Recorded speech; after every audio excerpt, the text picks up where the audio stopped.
राजधानी दिल्ली में अब शराब की दुकानें नई आबकारी नीति के तहत खुलेंगी। नई आबकारी नीति के तहत शराब की दुकानों में कई तरह के बदलाव देखने को मिलेंगे, जिसको लेकर तैयारियां शुरू हो गई हैं।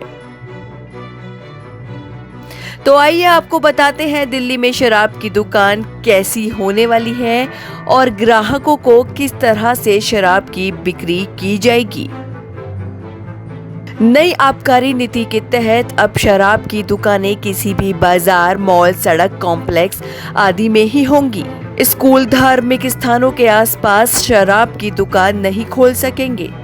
शराब की जो दुकानें पास हैं, उनको 32 जोन में बांटकर रेशनलाइजेशन भी किया गया है।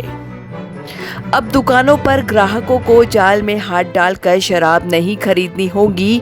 शराब लेने के लिए ग्राहक को अंदर जाकर ही शराब खरीदनी होगी। हर ग्राहक को दुकान में एंट्री दी जाएगी, वो वहां खुद जाकर शराब खरीद सकेंगे।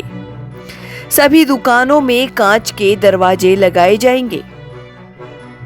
इस नीति के तहत ग्राहक किसी दुकान के बाहर या फुटपाथ पर भीड़ जमा नहीं कर सकेंगे।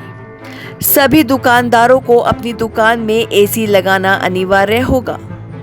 सभी दुकानों के अंदर और बाहर सीसीटीवी कैमरे भी अनिवार्य हैं और 1 महीने की रिकॉर्डिंग भी रखनी होगी। दुकानदार को दुकान के बाहर लॉ एंड ऑर्डर की व्यवस्था करनी होगी। अगर दुकानदार की शिकायत मिलती है तो उसके खिलाफ एक्शन लेकर उसका लाइसेंस रद्द कर दिया जाएगा। दुकान का कारपेट एरिया कम से कम 500 स्क्वायर फीट होना चाहिए।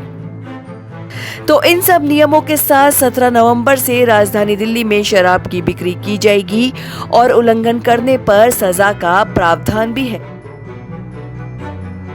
Bureau report, Navodaya times, Delhi.